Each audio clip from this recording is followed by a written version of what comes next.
I only married you because you're the boss's daughter, my husband Jack said with a smile as I lay sick in bed, the scarves and gloves I knit for him all discarded as worthless. He outright expressed his disappointment in me, and I felt the need to hit him back with reality, to show him he was far wrong if he thought everything was going his way. Just thinking about his realization made me chuckle. My name is Chelsea Taylor, and I've been married to Jack for 5 years. Although we don't have any children, we've been living happily together. Jack was a workaholic, often away from home, and there were times when I felt lonely. But his dedication to making time for us on his days off made the loneliness bearable. I got to know Jack through my father, who was originally his boss. Jack suggested I become a stay-at-home wife, which was probably a great factor for me. Thankfully, I had time for myself. So while supporting Jack, I got along with neighbors, started sewing, and worked out. I tried various things to fill my void, but what I particularly enjoyed was sewing and knitting. Every winter, I would give Jack scarves and gloves.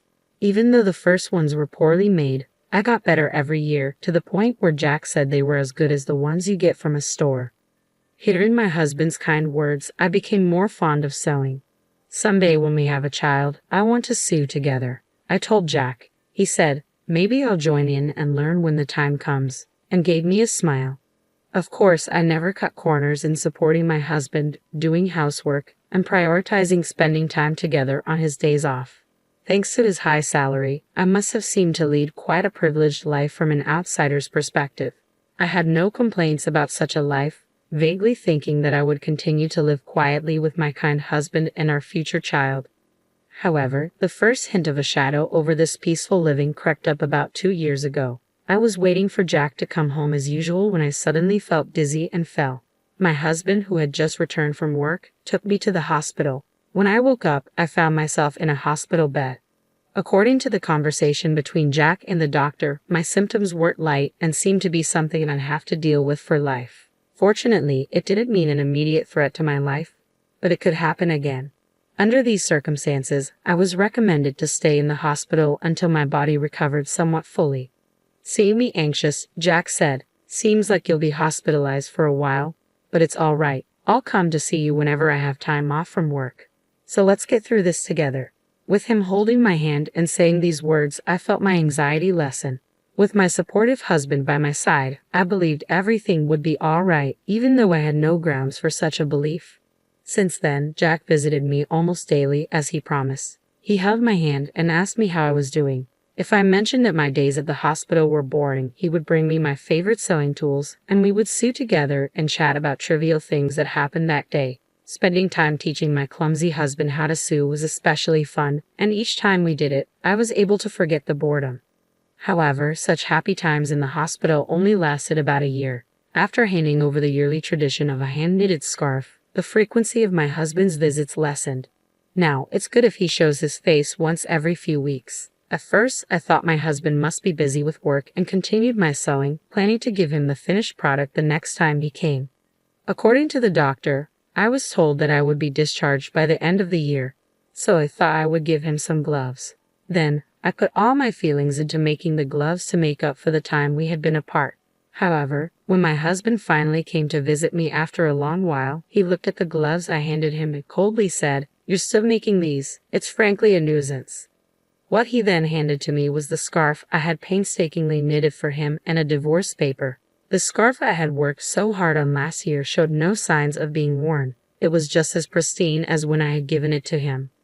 "Has it been 2 years since you've been hospitalized? I heard you'd be discharged soon, but I can't keep taking care of you," he said. "We should get a divorce." I turned my gaze to the divorce papers. Upon hearing these words, Jack had already signed the papers. Seeing that, I thought, so it has come to this. To be honest, ever since he stopped visiting, I had considered this possibility multiple times. To brush off that thought, I even tried to convince myself that he was just busy with work. But the Jack I knew would never neglect me, no matter how busy he was. If his work really had gotten busier, he would have told me. I had a feeling things would turn out this way when he stopped showing up without any explanation. That's why I managed to ask him why he wanted a divorce without too much distress. I wasn't trying to cling to Jack. In fact, I knew I had probably become a burden to him. If the kind Jack I knew said he wanted a divorce, then I guess I had no choice. But it was Jack who told me we'd get over this together, so I was somewhat curious as to why he had changed his mind. In response to my somewhat dazed question, Jack said, "Isn't it obvious? Ever since I married you, all I've had are troubles. I'm sick and tired of the scarves and gloves you give me every year. I only married you because you're the boss's daughter. How can I be expected to deal with you getting sick on top of everything else?" He laughed at me in a way that seemed to be making fun of me. He told me that he was tired of dealing with me, who had been innocently enjoying our life together. Every time I talked about happiness, love, or loneliness, it seems he thought I was a fool for it. Who can even wear a handmade scarf without feeling embarrassed nowadays? Receiving such things is a nuisance and annoying. When I looked at Jack's neck as he was talking, I saw a high-end scarf that I didn't remember giving him. Certainly, when compared to the scarf I made, it was of superior quality, and there was no need to compare which was better. I wondered if he had never used any of the items I'd given him till now. He must have been irritated by them all along, and I just wasn't aware. After I was hospitalized, my father retired soon after and was no longer at the company. Hence Jack didn't have to be considerate towards me anymore. And if his wife was ill, it would provide a convenient excuse at work. Furthermore, for the first year, he made a show of visiting me in between his work. I could imagine my father, prior to his retirement, often speaking about this at work, portraying my husband as a good man who works hard while caring for his ill wife. It was obvious that he had established this persona and was well regarded by his colleagues. That was what he wanted, and it seems the value he saw in me was realized when I fell ill.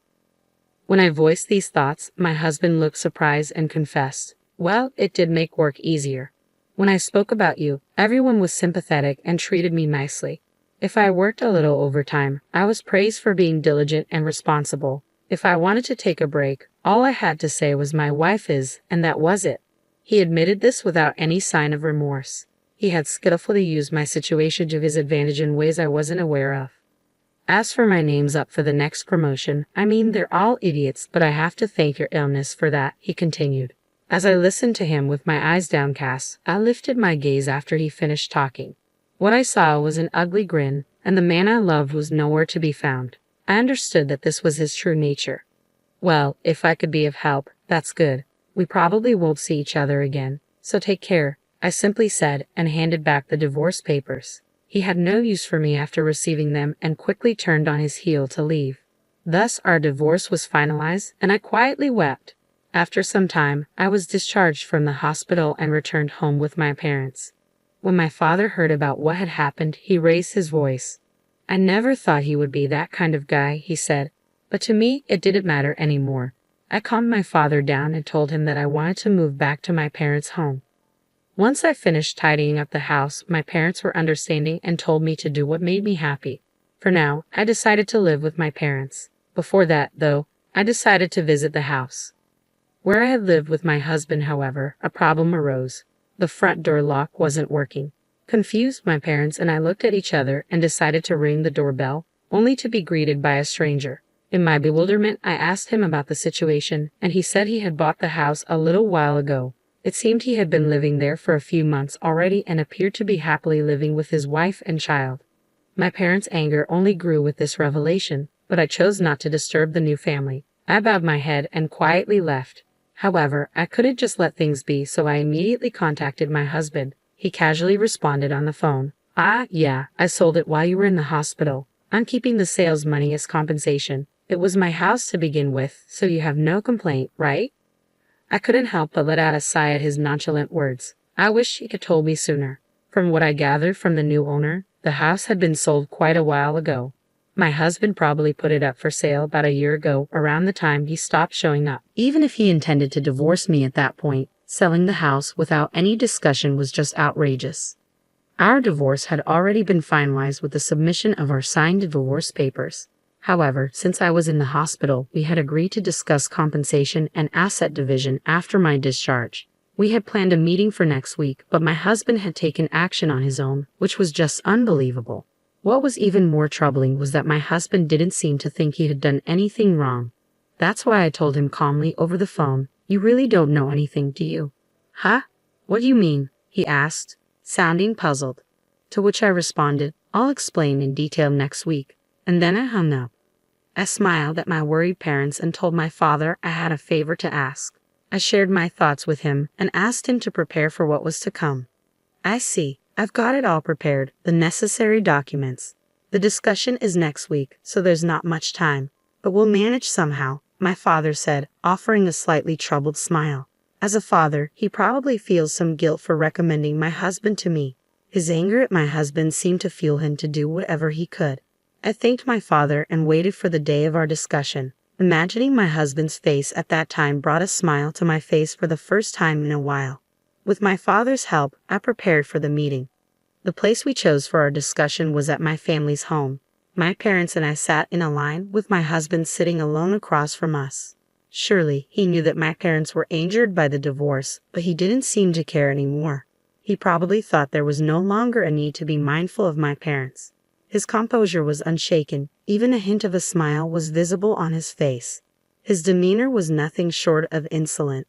I'm the victim here, however, and don't intend to demand too much alimony. The proceeds from the sale of the house will suffice, he said. His words conveyed a sense of magnanimity, as if he was making the compromise. Seeing his attitude, my father's face turned crimson, but I gently placed my hand on his, trying to calm him down.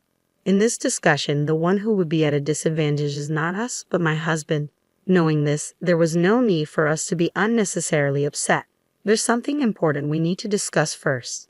As I spoke, my father presented a document. It was a paper proving that the land on which my husband's sold house stood was owned by my father. Indeed, the house was in your name. There's no disputing that. However, the land on which the house stands is my father's property, and he still holds the title to it. That should be clear from this document, right? Upon hearing my words, my husband slightly furrowed his brow. So what? The house was mine regardless. No one has the right to complain. Do you think you can retaliate against me with that? He chuckled and sighed, as if he found the situation ridiculous. It's true that even if the land title was in my father's name, there's no problem with the sale of the house as long as the house is under my husband's name. I continued. My husband must have looked into this matter before selling the house, and indeed, there were no legal issues with his actions. However, this is only from a legal perspective. For the family that bought the house, this would create a significant issue. You sold the house, didn't you? But considering we have the rights to the land, my father can demand rent from the family living there. Won't that cause some trouble? I asked. The situation is different from what they were told. Neither my father nor I intend to take such a course of action. However, that does not mean we are willing to relinquish the rights to our land for nothing. In that case, the action we would take is to sell the land to the family. We wouldn't go so far as to ask them to leave, nor do we plan on charging monthly rent. But naturally, it would be problematic for us if they did not purchase the land. Originally, that land was something my father had gifted us to live on, not to be freely given away to strangers. And if that happens, I hear the family who bought the house could sue you because, as I said earlier, the deal was not as they had been told. Imagine the frustration they find, finally buying their dream house, only to learn the land is owned by someone else, and they now have more expenses. After obtaining the proof of my father's land ownership, we immediately went to that family. Once we explained the situation, they were understanding. They reasoned that if there's any trouble, it's the seller's responsibility. Therefore, if the negotiations here don't go well, they would end up suing my husband. Seeing my husband's face turn pale, I could tell he understood my point. He seemed to realize that no matter what, he would incur a significant amount of money due to his mistake. In a trembling voice, he asked, "What should I do then?" To this, I smiled and responded, "The family could purchase the land from us and consolidate the ownership. Then you make up for that amount. This would settle everything smoothly. In this scenario, the family won't have to unnecessarily sue my husband. If the family becomes the owners of both the house and land, all the current issues will be resolved." Of course, they weren't informed about the land price when they bought the house, so they will likely charge my husband for it. But that's not their family's problem. The issue would be that because the land is in a prime location, the cost of the land could be higher than the sale price of the house. Even if my husband gives up all his assets, it won't be enough. In the end, he won't have a penny left to his name. Or you could buy back the house, then pay for the land. Of course, you'd have to pay the family a relocation fee. In this case, both the land and house would return to my husband's possession. He could then sell them again, which could give him some money. However, considering the revocation fee, there's a low chance that my husband will end up with any money. Whichever option he chooses, my husband will be at a loss. Also, about alimony, I've been mentally distressed by your actions. I plan to claim compensation for that, so keep that in mind. All this time, my husband Jack used me as a pawn in his pursuit of promotion at work. Now that I know this, I am repulsed by everything Jack did for me in the past, and I plan to file for damages due to emotional distress because of it. Though evidence is scarce and it's not very likely that I will win, just discussing this matter is significant given Jack's current circumstances. Jack, who was cornered, might not have the luxury to consider these possibilities, and everything I've just stated might become his reality. To further quarter Jack, my father continues, even though I'm retired and no longer part of the company, I have many acquaintances. I've been chatting frequently with my former subordinates lately. They've been telling me what you thought of my daughter and what you did. Everyone has been looking down on you, Jack. With a cheerful smile, my father shares this news, and Jack finally realizes the situation he's in. The status he had built in the company using me and the money he gained by selling the house without my consent. Neither of these are in his hands anymore. Now, let's discuss what comes next. Now that you understand your circumstance, we have to decide about the division of property, compensation, and the house. I say, joining my hands together and smiling. My smile hasn't changed compared to the ones I've shown Jack before, and I'm sure I was beaming more than I ever had since our separation. I hope you fully comprehend that the fate of your assets will be decided in this very meeting, I continue. Drawn in by my words, all Jack could do was force a laugh with tears in his eyes. The subsequent negotiations were in my favor, and Jack agreed to pay me alimony.